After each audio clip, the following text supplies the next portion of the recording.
I'm David Hadar with sports. Penn State suffered its first opening season loss since 2015, dropping a heartbreaker at Indiana last week. The Nittany Lions look to avoid the same fate tomorrow when they host Ohio State. Penn State and Iowa coming up in just a short while here on Penn State's Com Radio. David Hadar alongside DJ Bauer. Thanks for joining us on our Com Radio pregame show. DJ, a lot to unpack before these two teams are set to battle today at Beaver Stadium. To start with, though, for the Nittany Lions, there's been a lot of questions on offense this season, and I think the biggest one coming into this game, who's going to be that quarterback when the teams step out onto the field for their first offensive drive? Just about set for Penn State and Maryland from College Park. David Hadar here, joined alongside by DJ Bauer. We'll have the call for you at psucomradio.com at 7 o'clock. DJ, let's jump right into it. Maryland coming into this game off a loss. Penn State coming in off a pretty good win against Minnesota back on Wednesday. Two teams overall have had opposite seasons, but are coming into this game going in opposite directions.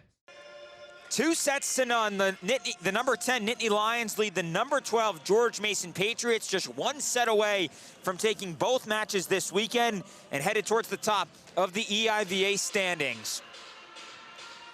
Trevor, it's been an impressive night so far by both teams, but what has helped Penn State work up to this two-set advantage?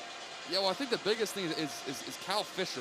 Only one kill in the first set, comes alive in the second set, finishes now has 6 kills on the day, 5 alone in that second set, and that's certainly a scary sight if you're a Patriots fan, because when Cal Fisher's going, it's certainly hard to slow him down.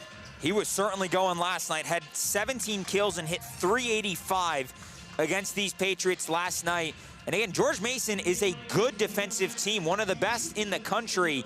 But last night, the Lions took it to them, and they're doing the same thing here again tonight. Penn State hitting 298 so far through the first 2 sets. George Mason just at 212 as we're back out for this third set. Luis Velez will start things off with a serving error. So for the first time tonight, Penn State takes the opening point in a set. And that'll send the Lions back to serve. Kind of been the story of the night for the Patriots, with lots of hitting errors, serving errors, and shooting themselves in the foot all night. That was their 9th serving error of the match as Cal Fisher goes line with his serve. Back set here, and for the first time tonight, we're going to see Richie Hoff in as an outside hitter, and Richie Hoff's able to pick up the kill. So Wagner, who struggled a little in that second set, up now to 4 hitting errors on the night, prompts Coach Hosick to make the change and send Hoff in as the outside hitter. Back to serve now is Hoff. Middle to Tuman again. Canyon Tuman up to 7 kills on the match. He just keeps rolling for the Lions, and he puts Penn State back on top. Yeah, hitting 778. On the night, Canyon Tuman, every time he jumps up there for the attack, seems like it's almost always going to be a kill. So Michael Valenzi now back to serve for Penn State. 4 aces tonight for the blue and white. As a back set here, and we're going to see Jack Bowles also for the first time. So Coach Hosick making all sorts of changes up front here. And in addition to Bowles being in, we're also seeing for the first time all weekend the play of Shea Cooper for George Mason. Serve over from Sam Peters into the net. Yeah, so several different faces in now for George Mason, is Coach Hosick electing to either change things up, try and give his team a boost, or just rest his players. Yeah, and if I'm not mistaken, David, I think Shea Cooper, the redshirt freshman, this might be his first action of the entire season. So serve into the net there, evens things up at 3. And so far, a group of guys who doesn't usually play nearly as much, holding their own as they're even here with the number 10 team in the country. So that'll send Jack Bowles now back on the serving line. The redshirt freshman serves it to Valenzi, and then Fisher from the right side. Ball was nearly kept up by George Mason, but Cal Fisher had just a little too much on that swing, and that allows Penn State to go back up by 1. Yeah, Fisher picking up right where he left off to end that second set, gets his 7th kill of the day. And that sends Cole Bogner back on the serve line for the blue and white. to the middle. And now quick set to the middle, where Jack Reese is able to pick up the kill. And David Green, Slade Wagner, and Jack Reese have kind of been all over the place today, as they were last night, those three Pennsylvania natives playing some great matches here in their home state. So Che Cooper back on the serve line now. Again, this is his first action of the weekend, and he puts the serve into the net. So George Mason now in the match, up to 11 serving errors. And that prompts Brett Wildman to go back for Penn State. Lions had 9 aces last night. Been a little quieter here tonight with only 4. As from the right side, cross-court swing from Reese, that's dug by Penn State. Fisher now, hard cut shot is down. Cal Fisher, how about his play? Very quiet in the first set, only had 1 kill, then comes back with 5 kills in the second, and now has back-to-back kills here in this third. Yeah, he's certainly in a rhythm, kind of, feeling it right now. Picking his spots well, hitting the ball extremely hard as he does on every single one of his attacks, and picking up 2 straight. Wildman continues serving with Penn State up by 2. And a free ball over to Penn State. There's a back set. Fisher off the block and down again. Making 3 straight kills for Fisher. Kind of one of his signature runs here, getting back-to-back-to-back points. So Cal Fisher now tied with Brett Wildman for the team lead with 9 kills in the match. And Fisher, who was hitting close to 0 about a half hour or so ago, has upped that average to 304 now in this match. Quick set to the middle, and a nice swing there by Jack Bowles, who's able to find an open hole in the back row, paints the line, and brings George Mason back within 2. Yeah, big play there for the Patriots. It was a 7-4 set right now in the third set. Kind of felt like Penn State was in a little bit of a rhythm. Huge for the Patriots to kind of cut this one down to 2. Clean serve reception there by Wildman. Oh, what a swing from the middle. Sam Marsh with all sorts of power behind that missile, and he puts Penn State up by 3. That's Sam Marsh's 2nd kill of the day, and a beautiful one at that. Sam Marsh's 2nd kill of the night. And with that, he's back now on the serve line. High toss now. And a nice serve off.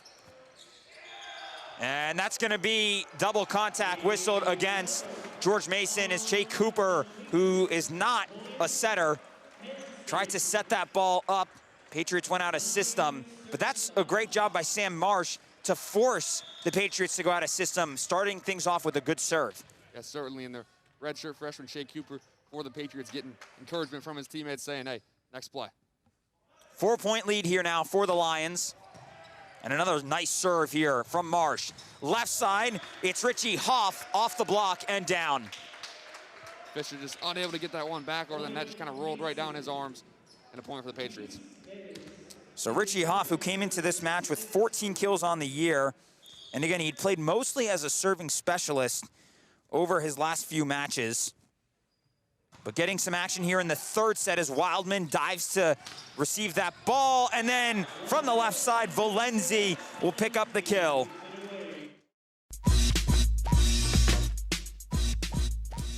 (50-36), Maryland on top of Penn State after that quick break from the Xfinity Center down in College Park. Again, Maryland on top by 14 with 11 minutes to play here in this contest. David Hadar alongside DJ Bauer. Thanks for spending some of your Sunday night with us here on Penn State's Com Radio and spending some of your Sunday night enjoying the last Big Ten game of this regular season. DJ, just to take a side point for a moment, it's amazing that this season is already a little over 3 months in, that we're already in March, and that all in all, just about every game that these teams were supposed to play ended up getting in this season. Yeah, it's incredible. I mean, Maryland basically playing every game that was on their schedule. Penn State, only one game that didn't get played. They were supposed to play Michigan a second time. That one got nixed. Other than that, they played everything they were supposed to play. So incredible job from the Big Ten scheduling and getting in those reschedules in whenever these COVID pauses happened. And really just an incredible job across all of college basketball. I mean, there's no no doubt that this isn't one of the most challenging times in recent human history. So the fact that we have gotten all the way through the season and we're going to have a postseason this year, it's incredible. That postseason starts on Wednesday from Lucas Oil Stadium in Indianapolis. All 14 teams will be in Indy, and then after that, the NCAA tournament takes over in Indy. So it's going to be an exciting few weeks. If you live in that area, a couple of Big Ten arenas going to be used in the NCAA tournament. Both Mackey Arena, where Purdue plays, and Assembly Hall, where Indiana plays, are going to play host to a couple of tournament games in the first four and in the opening and second round. So all in all, should be a great next 3-4 weeks ahead of us. Yeah, and it should be a big NCAA tournament for the Big Ten, as we mentioned. It seems pretty likely that they're going to get 9 teams into the field. That should be the most for any conference. And, of course, the Big Ten is a conference that hasn't won a title since 2000 when Michigan State won it under Tom Izzo, one of his first years there. Maryland won it in 2002, but they were in the ACC. Back underway now in College Park as Maryland enjoys a 50-36 lead with a little over 11 minutes to play here in this second half. Left side of the floor, it's Miles Dredd. Now top of the key, it's Jamari Wheeler who controls it for Penn State. He drives down the left side of the floor, and as he drives under the basket, a foul whistled on Maryland. That's their 6th here in this second half, and that stops the clock with 10:37 to play. Wheeler on the receiving end of that foul.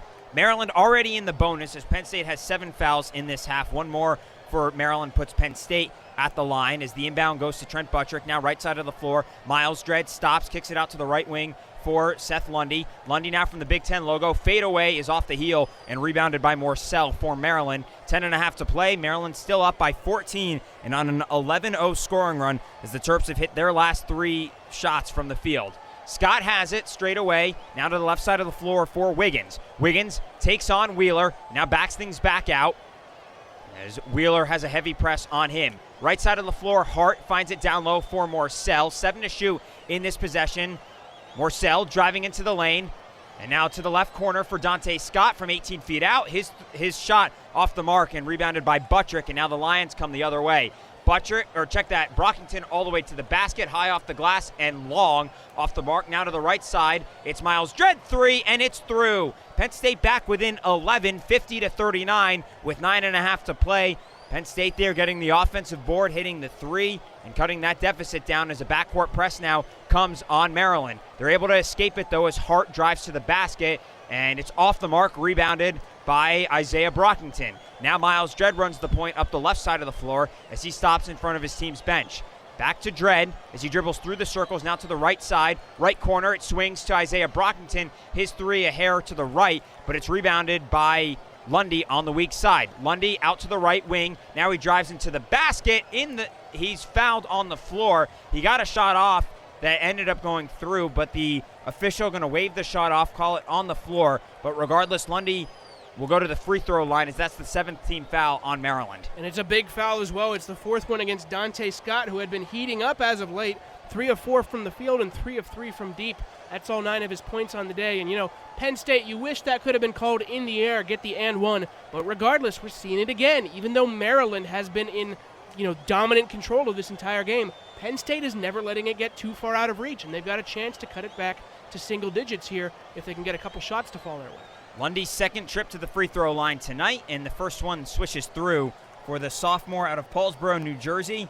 Played his high school ball at the famed Roman Catholic in central Philadelphia. And the second one through for Lundy is there, and Penn State on a quick 5-0 run as they're back within 9 on the Terps with about 9 minutes to play. Lundy going to check out of the ball game. Myron Jones comes in his place. And Lundy will get a good breather here. Leads the Lions with 20 points here this afternoon. Lundy's 10th game this season, scoring in double figures. And also Ayala back into the game for Maryland. Quick 3 from the left side for Wiggins is off the mark. And Penn State with the rebound as they come the other way, trying to cut even more into this deficit. 8:50 to play. Hara has it straight away. Dribbles over to the left side now when he picks up his dribble. Trying to find a guy to pass to. He gets it to Sessoms over on the left side. Sessoms now to Dredd. Quick entry pass to Hara. Now to the right side for Jamari Wheeler. His 3 rattles in and out, and it's rebounded by Maryland. And Wiggins, now Ayala has it. He'll slow things down as he slowly brings it up the middle of the floor. As Maryland has not hit a shot in about 3 minutes of gameplay. They still lead by 9. We've seen each team go on several different runs here this evening. Ayala just chewing down the clock. There's 5 to shoot in this possession. As now Wiggins has it on the left side, picks up his dribble, fade away from 18, is short, rebounded on the weak side by Jamari Wheeler. And now here comes Penn State up the left side of the floor. Sessoms has it through the circles as he picks up his dribble at the right elbow. Entry pass down low to Hera, spins to his right, and his floater is left short. But a foul called on Galen Smith, and that'll send John Hera to the free throw line when we come back from College Park. 7:56 to play. Maryland on top 50-41. Both teams trying to end their season on a high note before going to the Big Ten tournament in Indy. We'll have more of the second half when we come back here on Com Radio. Late Wednesday, news broke that Pat Chambers had stepped down as the head coach of the Penn State men's basketball program. In a public statement, Vice President for Intercollegiate Athletics, Sandy Barber, announced she had accepted his resignation after an internal investigation found allegations of inappropriate conduct. The investigation started after a July article by The Undefeated revealed Chambers made comments to former guard Rozier Bolton about loosening a noose to relieve stress. However, Barber said the findings were unrelated to this incident and previously unknown to Penn State. The findings were also not related to NCAA matters. Our main focus at this moment is squarely on them, our student athletes in our men's basketball program, which, as you have heard me say many times, they are our why. They are our purpose. They are our focus. Barber named former assistant coach Jim Ferry as the interim head coach for the 2020-21 season. In a separate statement, Chambers thanked the Penn State community and cited this being a tough year for him and his family and a need to reset. Coach Chambers has made many contributions to the program and to this university, for which we are grateful. Chambers coached the Nittany Lions for 9 seasons and led them to the 2018 NIT championship.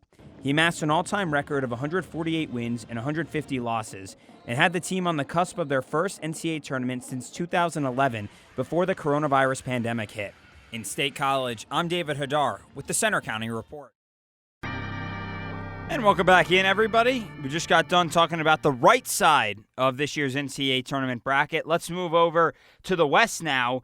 The right side has been mostly Cinderella. The left side is pretty much the big dogs, and who, for the most part, we expected to get here now. Like we said in that opening segment, the average seed remaining is a 5.88, which is the highest average seed in Sweet 16 history. But a lot of that is shot up because of what's on the right side of the bracket. Like I said, this left side, not nearly as much. Hunter picked one of the big upsets of this left side, which was Oregon over Iowa. You had that called last week. I sat here and said you're crazy for that. But lo and behold, Oregon really took it to Iowa, 95-80, a blowout. Yeah, I'll be honest. I really wasn't shocked by this one at all. Like I said, I called it. I thought Iowa was a very vulnerable team, a team that either was going to get knocked out of the first round or make it to the Final Four. I knew someone was going to fall early. I thought it would be Iowa. I guess I was right, but I was very wrong about a lot of the other picks. Well, one pick that you and I were both right about was Virginia falling to Ohio, a game that the Bobcats won by 4. It was low scoring, which is what you get with Virginia, and we weren't really sure what we were going to get otherwise from Virginia because they had to pull out of the ACC tournament a week prior due to some COVID tests on their team. As far as I know, I actually didn't get a chance to watch the game, but I think that they were at pretty much full strength for the contest. I know they had Jay Huff, they had Sam Hauser, I think they had Kihei Clark, so they were at full health. The thing with Virginia was that they weren't able to practice much leading up to the tournament, and so that obviously affected the way they played. I picked that upset. I'm not sure about you. I picked the upset partly because of the COVID pause that Virginia briefly had to go on.